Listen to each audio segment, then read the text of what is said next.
Hello friends, मैं पूनम राणा आप सबों का स्वागत करती हूं आपके अपने YouTube channel JPSC with Poonam में। इस वीडियो में हम क्लास 6 का 7 नंबर जो चैप्टर है नए प्रश्न और नए विचार, उस चैप्टर का मैं एमसीक्यू करा रही हूं। ये आपके सीटेट के एग्ज़ाम के लिए बहुत ही हेल्पफुल रहेंगे। इस वीडियो को आप कंप्लीट देख लीजिएगा। आप यहाँ से आपके एग्ज़ाम में 1 या 2 प्रश्न बन जाएंगे, तो फिर इस वीडियो को ध्यान से देखिएगा। चलिए वीडियो को स्टार्ट करते हैं।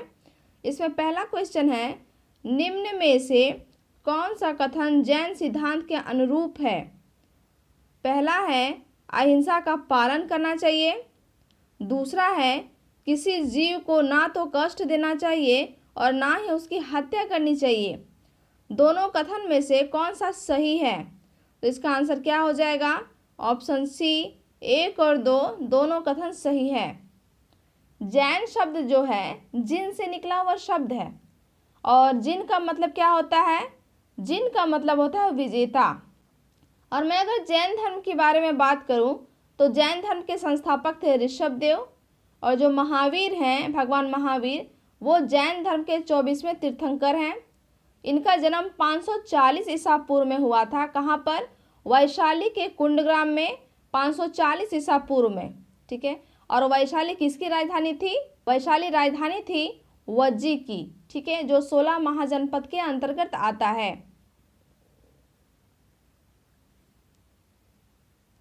नेक्स्ट, बुद्ध की शिक्षाओं के संदर्भ में निम्नलिखित कथनों पर विचार कीजिए। बुद्ध ने दुख का कारण तृष्णा को बताया। उन्होंने कहा, आत्म संयम अपनाकर मनुष्य तृष्णा से मुक्ति पा सकता है। उपर्युक्त कथनों में से कौन सा कथन उनकी शिक्षाओं के संदर्भ में सही है? इसका आंसर क्या हो जाएगा? इसका आंसर होगा ऑप्शन सी 1 और 2 दोनों कथन सही है। मतलब बुद्ध ने दुख का कारण तृष्णा मतलब हमारी इच्छा को बताया है, हमारी लालसा को बताया है। और उन्होंने कहा है अगर हम स्वयं में अपने आप में कंट्रोल कर लें तो हम इस चीज़ से, इस लालसा से, इस इच्छा से हम मुक्ति पा सकते हैं। ठीक है। वैसे मैं गौतम बुद्ध की बात करूं तो गौतम बुद्ध का जन्म हुआ था 563 ईसा पूर्व। ठीक है। इन्होंने अपना जो सबसे पहला उपदेश दिया था वो दिया था सारनाथ में, और सर्वाधिक उपदेश जो दिए हैं इन्होंने दिए हैं श्रावस्ती में। श्रावस्ती जो कौशल साम्राज्य की राजधानी थी। और इनकी मृत्यु जो हुई है ये हुई है कुशीनगर में। कुशीनगर जो मल्लों की राजधानी थी, मल्लों की राजधानी थी। और जन्म तो आपको पता होगा लुम्बिनी नेपाल में हुआ था। इनके 2 गुरु हुए हैं, एक का नाम है अलार कलाम और दूसरे का नाम है रुद्रक रामपुत्र। रुद्रक रामपुत्र। बौद्ध धर्म में 3 रत्न हैं, बुद्ध, धम्म और संघ। बुद्ध, धम्म और संघ। और पहली जो बौद्ध संगीति हुई थी वो राजगृह में हुई थी। दूसरी बौद्ध संगीति जो हुई थी वो हुई थी वैशाली में। और तीसरी बौद्ध संगीति जो हुई थी वो हुई थी पाटलिपुत्र में। और चौथी बौद्ध संगीति जो हुई थी वो हुई थी कुंडल कश्मीर में। और उस टाइम राजा कौन थे? कनिष्क थे। नेक्स्ट, बुद्ध द्वारा पहली बार उपदेश देने की महत्वपूर्ण घटना की स्मृति में कहाँ एक स्तूप का निर्माण कराया गया था? सांची में, सारनाथ में, भरहूत में या अमरावती में? इसका सही आंसर हो जाएगा ऑप्शन बी सारनाथ में। ठीक है। और बुद्ध ने अपने जो उपदेश दिए हैं वो पाली भाषा में दिए हैं। महावीर ने किस भाषा में दिए हैं? उन्होंने प्राकृत भाषा में दिए हैं। बौद्ध धर्म की 3 पुस्तकें हैं, सुत्त पिटक, विनय पिटक और अभिधम पिटक। नेक्स्ट, इसमें कथन वाला है। कथन देखिएगा। कथन ए कहता है, साधारण जन भी महावीर और उनके अनुयायियों की शिक्षाओं को समझ सके। कारण क्या है? महावीर और उनके अनुयायियों ने अपनी शिक्षा प्राकृत भाषा में दी थी। नीचे दिए गए कूट का प्रयोग करके सही उत्तर का चयन करना है। तो इसका आंसर क्या हो जाएगा? 4 नंबर का इसका हो जाएगा ऑप्शन ए और आर दोनों कथन सही है और आर ए की सही व्याख्या है। ठीक है। मतलब साधारण जन भी महावीर और उनके अनुयायियों की शिक्षाओं को समझ सकते थे कि इन्होंने अपने उपदेशों को जन साधारण की भाषा, जन सामान्य की भाषा, जो उस जमाने में, उस टाइम में प्राकृत भाषा बोला करती थी, तो प्राकृत भाषा में इन्होंने अपने उपदेश दिए। नेक्स्ट, निम्नलिखित में से कौन से कथन बौद्ध धर्म के संदर्भ में सही है? पहला है संघ भिक्षु भिक्षुणियों का एक संगठन था। दूसरा है संघ में रहने वाले बौद्ध भिक्षुओं के लिए बनाए गए नियम विनय पिटक में मिलते हैं। नीचे दिए गए कूट का प्रयोग कर सही उत्तर चुनिए। इसका सही आंसर क्या बनेगा? इसका सही आंसर बनेगा ऑप्शन सी, 1 और 2 दोनों। मतलब जो संघ था उसमें भिक्षु भिक्षुणी भी रहते थे और संघ में रहने वाले बौद्ध भिक्षुओं के लिए बनाए गए नियम का जो उल्लेख है वो विनय पिटक में मिलता है। ठीक है, इसलिए दोनों कथन सही है। निम्नलिखित में से कौन सा कथन बौद्ध संघ के संदर्भ में सही नहीं है? इसमें बताना है कि सही नहीं है बौद्ध धर्म के बारे में। ठीक है, संघ के पुरुषों और स्त्रियों के रहने के लिए अलग अलग व्यवस्था थी। दूसरा है सभी व्यक्ति संघ में प्रवेश ले सकते थे। तीसरा है संघ में प्रवेश के लिए बच्चों को अपने माता पिता से अनुमति लेनी होती थी। और चौथा है विवाहित स्त्रियों को संघ में प्रवेश करने के लिए अपने माता पिता से अनुमति की आवश्यकता थी। इसमें गलत कथन कौन सा है उसको बताना है। तो इसमें गलत कथन जो होगा ये होगा ऑप्शन डी कि जो विवाहित स्त्रियां संघ में प्रवेश लेती थी इसके लिए अपने माता पिता से अनुमति नहीं लेती थी, बल्कि वे अपने पति से, अपने हस्बैंड से उनको अनुमति लेना पड़ता था। ये है इसका सही आंसर। नेक्स्ट, कुछ शैलकृत गुफाओं को विहार कहते हैं। विहार के संदर्भ में निम्नलिखित कथनों पर विचार कीजिए। विहार बौद्ध भिक्षुओं और भिक्षुणियों की शरण स्थली थी जो बाद में निवास स्थान में बदल गया।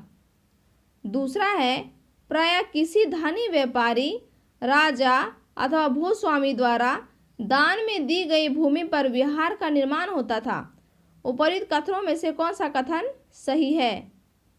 तो इसमें जो कथन होगा सही ये है ऑप्शन सी, 1 और 2 दोनों कथन सही है। मतलब जो विहार हुआ करते थे वो बौद्ध भिक्षुओं को, मतलब जो विहार हुआ करते थे वहाँ पर बौद्ध भिक्षु रहा करते थे, उनका निवास स्थान था। और विहार बनता कहाँ था? तो कोई भी धनी व्यापारी है, राजा है, भूस्वामी है, अगर इन्होंने किसी भूमि को दान स्वरूप दिया है तो वहाँ पर विहार बनाए जाते थे। और महाराष्ट्र में जो स्थित है कार्ले की गुफा, ये इसका उत्तम उदाहरण है। महाराष्ट्र में क्या है? कार्ले की गुफा है। नेक्स्ट कथन है आश्रम व्यवस्था में प्रायः स्त्रियों को वेद पढ़ने की अनुमति नहीं थी। कारण क्या है? उन्हें अपने पतियों द्वारा पालन किए जाने वाले आश्रमों के नियमों का ही अनुसरण करना होता था। नीचे दिए गए कूट का प्रयोग करके सही उत्तर का चयन कीजिए। तो इसका आंसर क्या बनेगा? इसका आंसर बनेगा ऑप्शन बी, ए और आर दोनों सही है, परंतु आर ए की सही व्याख्या नहीं है। नेक्स्ट 9 नंबर, जरथुस्त्र एक ईरानी पैगंबर थे। उनकी शिक्षाओं के संदर्भ में निम्नलिखित में से कौन सा कथन सही है? पहला है जरथुस्त्र की शिक्षाओं का संकलन जैन अवेस्ता नामक ग्रंथ में मिलता है। दूसरा है जरथुस्त्र की मूल शिक्षा का सूत्र है सद्विचार, सद्वचन और सद्कार्य। नीचे दिए गए कूट का प्रयोग करके सही उत्तर का चयन कीजिए। इसका आंसर क्या बनेगा 9 नंबर का? इसका आंसर बनेगा ऑप्शन सी, 1 और 2 दोनों कथन सही है। जरथुस्त्र जो थे वो ईरानी पैगंबर थे और उनकी जो शिक्षाओं का संकलन है वो एक ग्रंथ में मिलता है। इस ग्रंथ का नाम क्या है?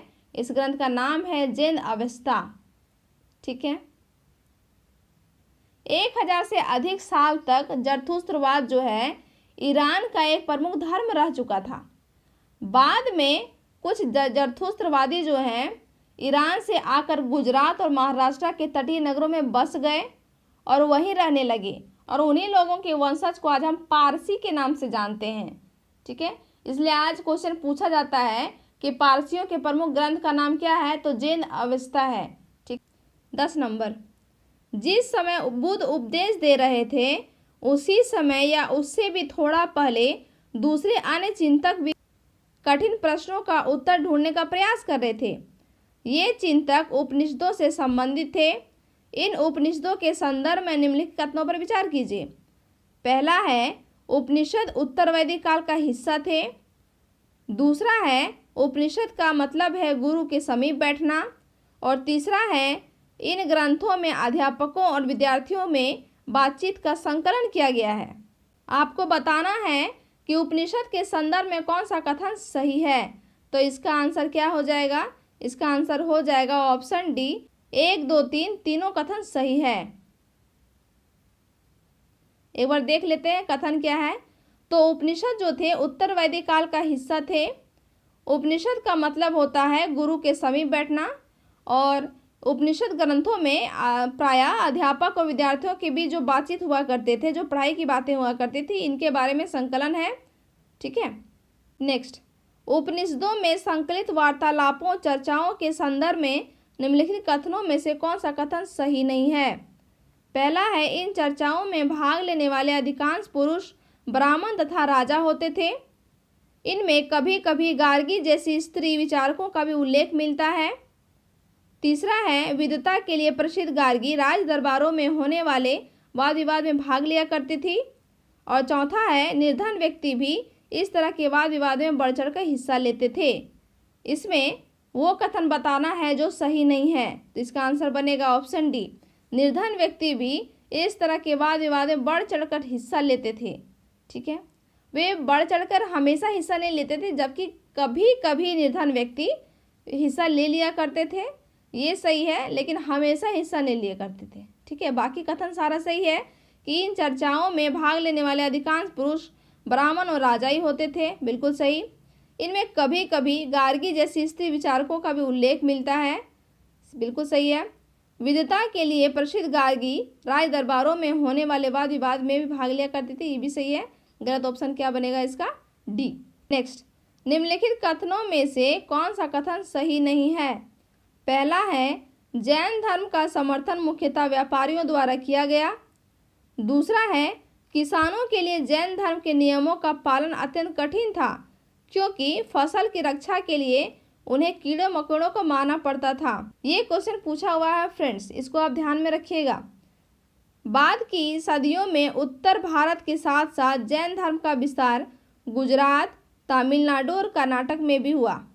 और चौथा है वर्तमान में उपलब्ध जैन धर्म की शिक्षाएं उत्तर प्रदेश के कुशीनगर नामक स्थान पर लिखी गई थी। इसका आंसर क्या बनेगा जो सही नहीं है? इसका आंसर बनेगा ऑप्शन डी कि वर्तमान में जैन धर्म की जो शिक्षाएं हैं उत्तर प्रदेश के कुशीनगर जगह पे मिली थी। वर्तमान में जो जैन धर्म की शिक्षाएं हैं वो उत्तर प्रदेश के कुशीनगर पे नहीं बल्कि गुजरात के वल्लभी नामक जगह पे लिखी हुई थी। और इसका लेखन लगभग 1500 साल पहले हुई थी। ठीक है, इसका आंसर क्या बनेगा? ऑप्शन डी बनेगा कि उत्तर प्रदेश के कुशीनगर में नहीं, गुजरात के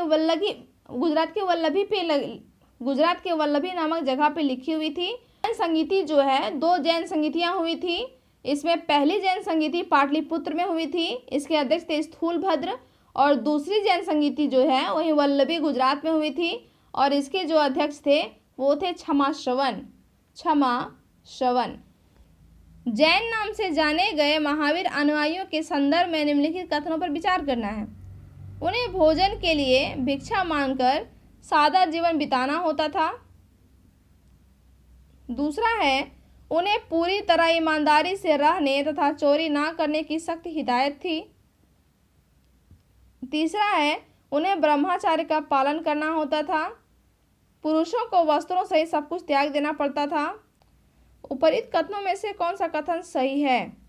तो इसका आंसर बनेगा ऑप्शन डी, 1, 2, 3 तीनों कथन सही है।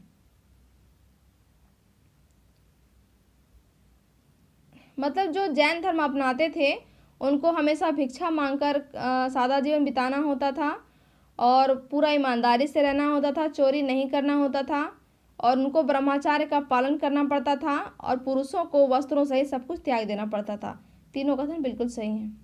बौद्ध और जैन के युग में ही कुछ अन्य विद्वान भी खोज रहे थे। उन्हीं प्रसिद्ध विद्वानों में से एक पाणिनि ने एक महत्वपूर्ण रचना की है।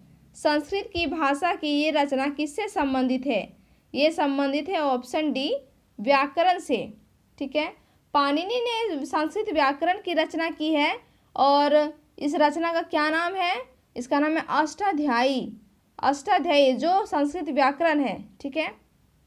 वैसे और भी कुछ इम्पोर्टेंट बुक हैं जो आपके एग्जाम के लिए बहुत ही इम्पोर्टेंट है, जैसे कालिदास के द्वारा लिखा हुआ है अभिज्ञान शाकुंतलम, मालविका अग्निमित्रम, फिर बीजक लिखा है कबीर ने, मिताक्षरा लिखा है विज्ञानेश्वर ने, मृच्छकटिकम लिखा है शूद्रक ने। इसको भी आप याद रखिए। तो फ्रेंड्स ये थे चैप्टर 7 के नए प्रश्न नए विचार चैप्टर से MCQ। उम्मीद करती हूँ ये वीडियो आपको पसंद आया होगा, आपको एक्स्ट्रा बातें भी जानने को मिली होगी इस वीडियो के दौरान। मिलेंगे फिर अगले वीडियो में एक नए चैप्टर के साथ। तब तक के लिए गुड बाय।